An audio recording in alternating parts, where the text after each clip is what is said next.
እንግዲህ በጣም ተአምር ወደ ሃይማኖት ነገር በጣም የሚገርም ጊዜ ነበረ። በጣም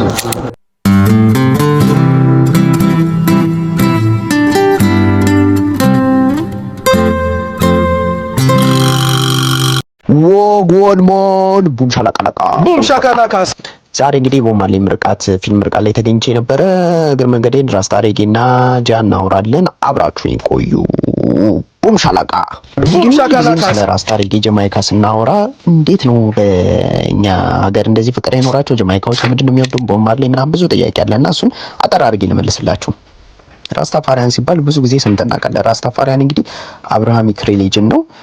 አብርሃሚክ ሪሊጅን የሚባሉት እስላም፣ ክርስቲያን እና ጁዳይዝም ናቸው። እንደሚታወቀው ያው ኢስላም በሌላው ሀገር በእኛ ሀገር አላውቅም፣ ብቻ ክርስቲያኒቲ ፕሮቴስታንት፣ ካቶሊክ እና ኦርቶዶክስ ነው። ጁዳይዝም ደግሞ እስራኤል የሚገኙት ናቸው እና ራስታፋራይ ከክርስቲያኒቲ እና ጁዳይዝም ጋር ትንሽ ይቀራረባል። ክርስቲያኒቲን በጣም ይጠቀሙታል፣ ስክሪፕቸሩን ባይብሉን ምናምን በጣም ይጠቀሙታል። ዘወርድ ጃ ደግሞ ለነሱ በጣም ኢምፖርታንት ነው። ጃ ማለት እንግዲህ ጀሆቫ ነው በነሱ። ጀሆቫ ደግሞ የፈጣሪ አንድ ስም ነው እና ጃ ደግሞ ከጃሜ ጋርም ያገናኙታል ማለት ነው። አስትሮሎጂ ወይም ራስታፋራይ ባጭሩ በክርስቲያኒቲ በጣም ያምናሉ። በብዛት የሚጠቀሙት የክርስቲያኒቲን አይዲዮሎጂ ነው። ለምሳሌ ባይብል ነው። ለምሳሌ አሳማ ይበሉን በጣም ኔቸር ጋር የተጠጉ ናቸው። ራስታ በጣም ሲያሳድጉ እናያቸዋለን። እሱ ደግሞ ባይብል ላይ ናይፍ ቢላዋ ቆዳ እንዳታስነካ የሚለውን ተርሰው እንደዛ ያደርጋሉ ማለት ነው። ጥቁር ሰዎች የተመረጡ በፈጣሪ የተመረጡ ናቸው ብለው ነው የሚያስቡት ማለት ነው። ሌቪቲ እንግዲህ በጣም የሚታወቅ ራስታፋራይ ላይ የሚታወቅ ወርድ ነው። ምን ማለት ነው? አስማች አስ ፖሲብል ናቹራሊ ህይወትን መምራት፣ ናቹራል ነገሮችን መጠቀም፣ አርቲፊሻል ነገሮችን አለማድረግ፣ አለመጠቀም፣ ኮስሞቲክስ ምናምን እንደዛ አይነት ነገር ማለት ነው። ሌቪቲ ባጭሩ እንደዛ ነው። ይህ ደግሞ አጎቴ ነው አይደለም፣ ስቀልድ ነው። ማርከስ ጋርቪ ይባላል። በ1887 እና 1840 የኖረ ሰው ነው። ለራስታፋራይ ትልቅ ሙቭመንት አስተዋጽኦ ያለው ሰው ነው። በጣም ይወዱታል፣ ያከብሩታል። አጎቴ አይደለም ደግሞ ማርከስ ፓን አፍሪካኒስት ነው። በጣም ስለ ጥቁሮች መብት ያቀነቅናል ማለት ነው። ኢትዮጵያዊ የጥቁሮች እንቅስቃሴ እንግዲህ ከዚህ ጊዜ ነው የጀመረው ማለት ነው። ጀማይካዎች በክርስቲያኒቲን እንደ ባርቤሪያኖች እንደጻፉት ወይስ ነጮች ጥቁሮች ላይ እንዳደረሱት ስሌቨሪ ቴክኒክ ነበር የሚያዩትና በጥቁሮች የሚመራ ኢትዮጵያን ቸርች ሲፈልጉ ነው የጥቁሮች ቸርች ሲፈልጉ የኢትዮጵያን ቸርች ብልጭልጭ ብላ ታየቻቸው ማለት ነው። እናም የኢትዮጵያ ኦርቶዶክስ ተዋህዶ ቤተክርስቲያን ቀድማ ክርስቲያኒቲን የተቀበለች ቸርች እንደመሆኗ መጠን እና ደግሞ በጥቁሮች የምትመራ ስለነበረች ወደ ፓን አፍሪካኒስት አይዲዮሎጂ ቀየሩት። እንዳለ አፍሪካኖች ጥቁሮች የሆኑ ወደ ፕሮሚስድ ላንድ ብለው በሚያምኗት ወደ አፍሪካ እንዲመለሱ፣ ስፔሻሊ ደግሞ ወደ ኢትዮጵያ እንዲመለሱ እንዲመጡ ልክ እንደ እስራኤሎች ማለት ነው ተበተኑ ነበር እንደተመለሱት እንዲመጡ ተደረገ። ይሄ ደግሞ ወደ ዛይንም ወደሚለው ወርድ ኢምፕላይ ያደርገናል። ዛይን ደግሞ ማለት ፕሮሚስድ ላንድ ኦፍ አፍሪካ ነው። the promised land of Africa ዛይን ደግሞ ማናት? ኢትዮጵያ። ባባም ደስ ሲል እንዴት ነው የሚወዱን። ባቢሎን ደግሞ በእነሱ ኮንቴክስት ይለያል። መጽሐፍ ቅዱስ እንደሁላችን የምናውቀው ኮንቴክስት ሳይሆን ባቢሎን በእነሱ ኮንቴክስት ማክሰንት ኮንቴክስት እና ባቢሎን በእነሱ ኮንቴክስት ምንድነው?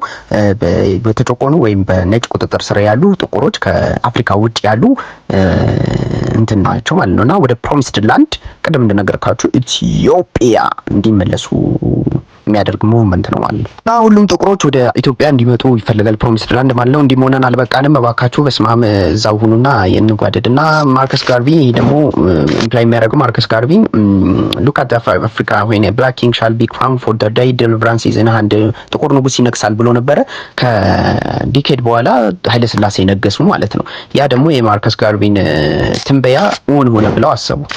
እናም የሁል ጊዜ ደንበኛችን ማጥፋታን ጣሊያን ወረረችን። በጃንሆይም ጊዜ ኢትዮ ጣሊያን ሁለተኛ ጦርነት ጊዜ ጃንሆይም በትንሽ መሳሪያ አድርገው እንደተለመደው አሸነፏት ጣሊያንን። ይህም በመጋዚን ምናምን ሆኖ ወደ ጀማይካ ምድር ሄደ ማለት ነው። ጀማይካዎች አዩት ነጮችን የሚያሸንፍ ንጉስ።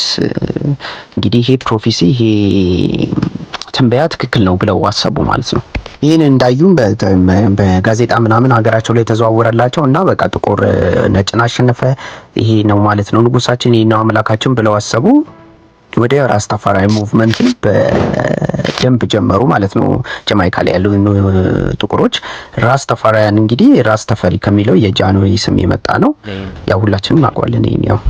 ያው ዝም ብዬ ላብራራላችሁ። ራስ ተፈሪ ማለት ያው የተፈሪ መኮንን የንግስና የማዕረግ ስም ነው። ራስ ቢትወደድ፣ ፊታውራሪ፣ ደጃዝማች፣ ቀኛዝማች የማዕረግ ስሞች ናቸው። ራስ ተፈሪ መኮንን ደግሞ የጃንሆይ ስም ነው። ከዛም የኃይለ ሥላሴን እንቅስቃሴ ሲያዩ በእንግሊዝ ቀኝ ግዛት የነበረችው ጀማይካ ራሷን ወደ ኢትዮጵያዊ ኤምፓየር ለመለወጥ ትንሽ እንቅስቃሴ አድርገው ነበር። ነገር ግን ወዲያው በወቅቱ በነበሩት የእንግሊዝ ወታደሮች በቁጥጥር ስር ውለዋል። እንቅስቃሴያቸውም ለብዙ ጊዜ አልቆየም ነበር ማለት ነው። ከዛ ጀማይካ ኢንዲፔንደንስዋን ወይም ነፃ መሆኗን ስታውጅ በ1962 አይ ቲንክ ጀማይካዎች ከኢትዮጵያ ጋር ያላቸውን ግንኙነት በጣም አጠናከሩ። ከጠቅላይ ሚኒስትራቸውንም ከንጉስ ኃይለ ሥላሴ ጋር ማገናኘት ጀመሩ። የዲፕሎማሲ ስራ መስራት ጀመሩ ማለት ነው።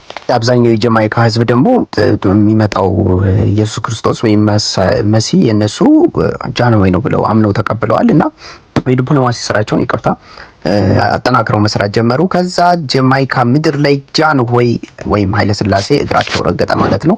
በጣም ብዙ ሺህ ሰዎች እሳቸውን ለማየት አስቡት። የነሱ ኢየሱሳቸው ወይም አዳኛቸው ወይም አምላካቸውን የመጣው እነሱን ለማየት በጣም ብዙ ሰው በተሰበሰበበት አምላካቸው በነሱ ኮንቴክስት ረገጠ ማለት ነው። በዛ ጊዜ አንድ ያንግ ሴት ልጅ የጃንሆይ መምጣት አይታ ነበርና ጃንሆይ ባየሁት ወቅት እጁ ላይ የኢየሱስ ክርስቶስን መስማር የተመታበትን ቀዳዳ አይቼዋለሁ፣ ሲያንጸባርቅ አይቻለሁ ምናምን ብላ በቃ አየችው። እንደዛ ብላ አየችና ወደ ቤቷ ሄዳ ለፍቅረኛዋ ትነግረዋለች ማለት ነው። ፍቅረኛዋ ደግሞ በዛ ጊዜ የነበረው ቦብ ሰማት፣ ተቀበላትና ያ የሷ ልጅቷ ፍቅረኛ ቦብ ማን ነው?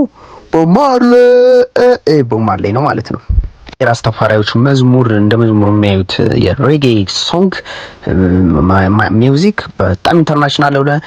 ቦብ ማርሌ መልቀቅ ጀመረ እንትኑና አየላይን ዛይን ስለ ኃይለ ሥላሴን የዘፈነውና በዛ ስለነበረው ስትራግል ኢትዮጵያውያን ጦርነት ላይ ስለነበረው ስትራግል ዘፈነ የሚል ደግሞ በጣም ታዋቂ ዘፈን አለው ቦብ ማርሌ። እኛም እናውቀዋለን። በጣም ደስ የሚል ግጥም ያለው ነው። እሱ ደግሞ የዘፈነው በኃይለ ሥላሴ ወይም የጃንሆይ ለዩኤን ባረጉት ንግግር ተመስርቶ ነው። ዩኤን ላይ የተናገሩት ወስደው ዋርን ወስዷል ማለት ነው፣ ዘፍኗል። ሌላው ደግሞ ስለ ጋንጃና ካናቢስ እናወራለን። ስለ ራስ አውርተን ስለ ጋንጃ ሳናወራ ይደብራል። እና እንዳነሱ ጋንጃን ወይም ካናቢስን ወይም ዊድን የሚያዩት እንደ ሪቹዋል ነው። እንደ አሁን ለምሳሌ በቤተክርስቲያን የኢትዮጵያ ኦርቶዶክስ ቤተክርስቲያን ላይ እጣን፣ ሽቶ እንደዚህ ይደረጋል። እጣኖች ምናምን ይደረጋሉ እንደ እምነቱ እንትን ሪቹዋል ማለት ነው። ብዙ ሃይማኖቶች የራሳቸው ሪቹዋል አላቸው። የራስታዎችም የሪቹዋል አይነት ነው። ከእግዚአብሔር ጋር ያገናኘናል፣ ኮኔክት ያደርገናል፣ እርስ በርስ ያፋቀረናል እና ደግሞ ሞር ሰልፍ ሪፍሌክት እንድናደርግ የራሳችንን እንድናወጣ ያደርገናል ብለው ያስባሉ ማለት ነው። ሌላ ሃይማኖት ላይ ጥምቀት፣ ስቅለት፣ ኢድ አልፈጥር ምናምን እንደምንለው እነሱም ጋር በዓል አላቸው። ግራውንዲንግስ የሚባል በዓል አላቸው። ግራውንዲንግስ እንግዲህ ሰበሰቡና ከበሮ ምናምን እየመቱ ጋንጃቸውን ሳብሳብ ላጠላጥ እያደረጉ አምላካቸውን የሚያመልኩበት እንትን ነው ማለት ነው። ፕሮግራም ወይም በዓላቸው ነው እና በሳድሊ ጋንጃ በጃማይካ ውስጥ አይቻልም። አብዛኛው የዓለማችን ሀገሪቱ ክፍል አይቻልም። ያው ኢሌጋልም ቢሆን ስቲል ያጨሱታል። ግን በአብዛኛው የዲያስፖራ የራስተፋሪ እምነት ተከታይ ዲያስፖራዎችም ሆነ የእምነቱ ተከታዮች ሀገሪቱ ህዝቦች በጣም ተቃውሞ ያደርሳሉ። ምክንያቱም የእምነታቸው አንድ አካል ኢሌጋል በመሆኑ ማለት ነው። ከራስተፋሪ ሙቭመንት በኋላ በጣም ብዙ ጃማይካዎች ወይም ጥቁሮች ወደ አፍሪካ ተመልሰዋል፣ ወደ ሀገራቸው። በጣም ደግሞ ሞስትሊ ወደ ኢትዮጵያ መጥተዋል። ጃንሆይም አንድ ከተማ ሰጥተዋቸዋል፣ ሻሸመኔ የምትባል። ሻሸመኔ ውስጥ አሁን ኤስቲሜትድ ወደ 2000-3000 የሚጠጉ ራስተፋሪ እምነት ተከታዮች ይኖራሉ። እኛም የምናውቃቸው አንዳንድ ራስተፋሪ እምነት ተከታዮች አሉ። ዲያስፖራዎችም ነጮችም ይህንን ሙቭመንት ይከተሉታል። ኢትዮጵያውያኖችም ሀበሾችም፣ አንዳንድ ሀበሾች ዝም ብለው ስታይሉ ምናምን ተመችቷቸው ይከተሉታል። ግን ዞሮ ዞሮ ብዙ ሰዎች እየተከተሉት ይገኛሉ። እና እንግዲህ ዘ ዳውንፎል ኦፍ ራስተፋሪ የመጣው በኢትዮጵያ ምድር ላይ በኖርዘርን ምድር ወደ ሰሜኑ ክፍል የድርቅ አክሲደንት ሲከሰት ነው። የድርቁ ነገር እንግዲህ ጃንሆይ ሊቆጣጠሩት አልቻሉም እና ነጮች ደግሞ ይህንን አጋግለው ምክንያቱም ኢትዮጵያ ኢንዲፔንደንት የሆነች ሀገር ናት፣ በጣም በራሷ የምትመራ የራሷ ቋንቋ የራሷ ብዙ ነገር ያላት እና የእነሱን እጅ ባለመጠበቃቸው ምክንያት የእነሱን አይዲዮሎጂ አንጠቀም፣ ንጉሳዊ በፍትሐ ነገሥት ነበር የምንመራው ምናምና ነጮች የናጋግለው ፕሮፓጌት አድርገው የውሻውን ልደት አከበረ ምናምን ብለው እንግዲህ ከስልጣኑ ወርደው የነሱን ምንድነው ኮሚኒዝም የሚባል አይዲዮሎጂ የሚከተል አንዴም በሚሊተሪ እንትን የሚሰራ መንግስቱ ኃይለማርያም የሚመራውን የወታደር ኃይል ስልጣን እንዲቆናጠጥ ያደርጋሉ ማለት ነው። የመንግስቱ ኃይለማርያም መንግስትም ጃንሆይን በዛ እድሜያቸው በቮልስዋገን ወስዶ ምን እንዳረጋቸውም እግዚአብሔር ነው የሚያውቀው እና ብዙ ባለስልጣናትን ገደሉ። በ1973 ነው ምናምን በእስር ቤት እንዳሉ ሞቱ ተብሎ ነበረ። ያው ማንም የሚያውቅ የለም እሱን። ያው ቦብ ማርሊም ቀጥሎ በ1975 ነው መሰለኝ 1981 ላይ እሱም ይሞታል ማለት ነው። ቦብ ማርሊም ይሞታል። እና በዚህ ኢንሲደንት ምክንያት ዳውንፎል ኦፍ ራስታፋራይ ሪሊጅን በጣም ስፕሬድ ሊያደርግ የነበረው ኩምሽሽ ብሎ ቀርቷል ማለት ነው። መሳያቸው ወይም አምላካቸው ብለው የሚያስቡት ሰው ምድር ላይ መገደሉ፣ በሰው መገደሉ በጣም ብዙዎችን ከራስታፋራይ ሪሊጅን እንዲወጡ አድርጓቸዋል። አንዳንዶቹ ደግሞ አልሞተም አድርጓል ብለው ማመንን መርጠዋል። የተለያዩ ሜቶሎጂዎችን እየተጠቀሙ ጃንሆይ እንዳደረጉ ምናምን እያስወሩ ሪሊጅኑ ላይ ላሉ። ትልቁ ደግሞ ቦብ ማርሊ በአልጋ ቁራኛ በነበረ ሰዓት የኢትዮጵያ ኦርቶዶክስ ተዋሕዶ ቤተክርስቲያንን ተቀብሎ ብርሃነ ስላሴ ነው መሰለኝ የክርስትና ስሙ ወደ ኢትዮጵያ ኦርቶዶክስ ተዋሕዶ ቤተክርስቲያን በመሄዱ ምክንያት በጣም ብዙዎቹ ከራስታፋራይ ሪሊጅን ወጥተዋል። አንዳንዶቹ ደግሞ የኃይለ ስላሴና የቦብ ማርሊን ፉትፕሪንት ፈለግ በመከተል የኢትዮጵያ ኦርቶዶክስ ተዋሕዶ ቤተክርስቲያንን በጣም ብዙዎቹ ተቀላቅለዋል። እዚህ ሁላ ውዝግብና አታካራ በኋላ ግን ቋንቋ እና ከዚህ በኋላ ግን አታካራ ግን እስካሁን ድረስ ራስታፋራያኖች ወርልድ ዋይድ 1 ሚሊዮን የሚጠጉ ራስታፋራያኖች አሉ። ኦፍ ኮርስ ጀማይካ ብዙ አሉ። ኢትዮጵያም በጣም ብዙ ራስታፋራይ እምነቶች አሉ። ኬንያ አለ፣ ዚምባብዌ አለ፣ ናይጄሪያ አለ፣ ጋና አለ። በጣም ብዙ አፍሪካ ሀገሮች ራስታፋራያኖች ይኖራሉ። ያንግ ጀነሬሽኖች ህጻናቶች ስለ ራስታፋራይ በጣም ደስ የሚል አቋም አላቸው። ዜጎቹ ሲጠየቁ ስለ ራስታፋራይ ገና ያንግ ጀነሬሽኖች እንደዚህ ያሉ ይመልሳሉ ማለት ነው። እስቲ አቡሽ ራስታፋራይ ላንተ ምን ማለት ነው?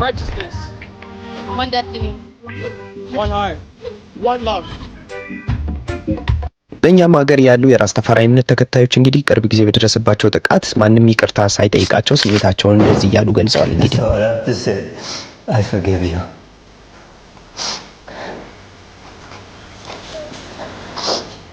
I forgive the people of Shashamane. That's all I have to say.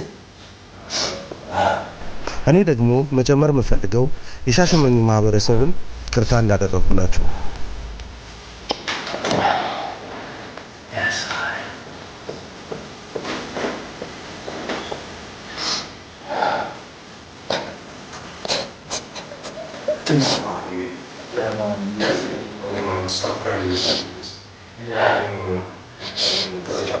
እንግዲህ እነዚህ ምንም አልጠየቁም። እንግዲህ እንደምታያቸው በጣም ነው የሚያሳዝኑት። ጃንሆይ በሰጧቸው መሬት ላይ እየኖሩ ነው። በጣም በሚገርም ሁኔታ ግን እኛ ተቃራኒ ነው እየመለስንላቸው ያለው ነው። እነሱ ፍቅር ነው ያላቸው ለኛ ሀገራችንን በከፍተኛ ሁኔታ ነው የሚያስተዋውቁት። እያንዳንዱ ፔጃቸው ላይ ታዋቂ ሰዎች እነሱ ኦሎምፒክስ ላይ ሳይቀር ከሀገራቸው ጀማይካ ቀድሞ ለኛ ነው ኮንግራቹሌሽንስ የሚሉት። በዓል በመጣ ቁጥር ገና ፋሲካ በሉት ምን መልካም በዓል እያሉ ፖስት ያደርጉልናል።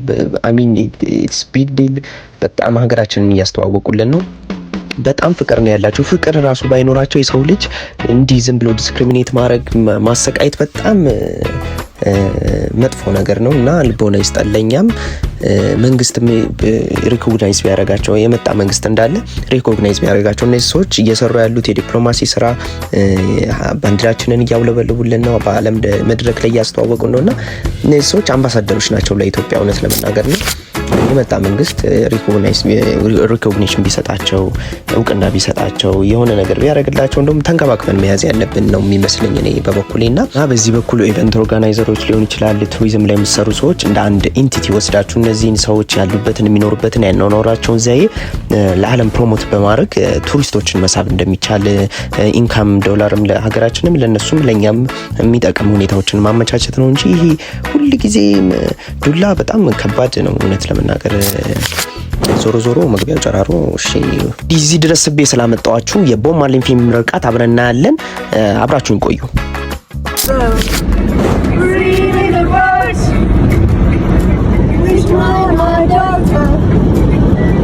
Singing stays on you.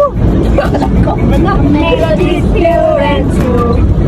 This is my message for you.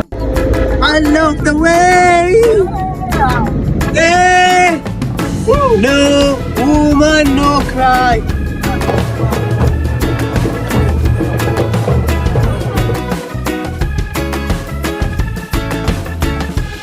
ብዙ እውቅ የምናውቃቸው አርቲስቶች ነበሩ። አለፍ አለፍ እያልኩ አሳያችኋለሁ።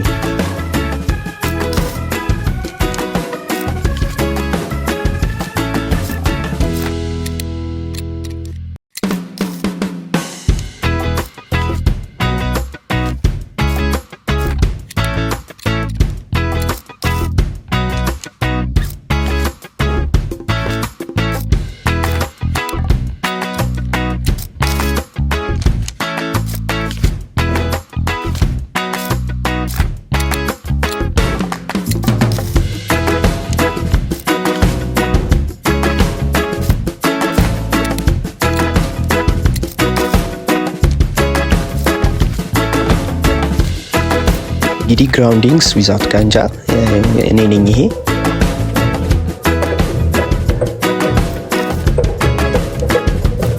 ቅድም ሀዘናቸውን ሲገልጹ የነበሩት አባታችን ደግሞ እሳቸው ናቸው።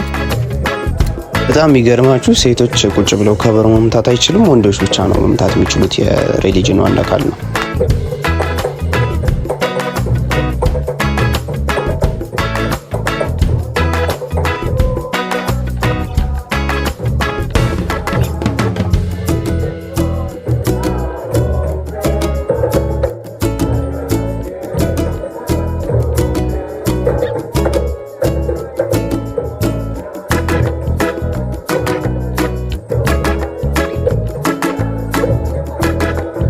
ከዛ ቀጥታው ፊልሙን ወደ ማየት ነው የሄደ ነው። ፊልሙን እስቲ አለፍ አለፍ እያደረኩ ላሳያችሁ የነበረው ሪአክሽን እና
ቲክቶክ ፔጅ ነው ፌሽትሮ ይባላል። ገብታችሁ ፎሎ ማድረግ ትችላላችሁ። የህዝቡ ሪአክሽን ይሄን ይመስል ነበር። በጣም ታሪካዊ ቀን ነው። ኢንተርናሽናል ሙቪ ነው። በኢንተርናሽናል ሙቪ ላይ የኛን የሀገራችን ቋንቋ አማርኛ ቋንቋ ስንሰማ ህዝቡ በዚህ መልኩ ስሜቱን ገልጿል። በጣም የሚገርም ቀን ነበረ።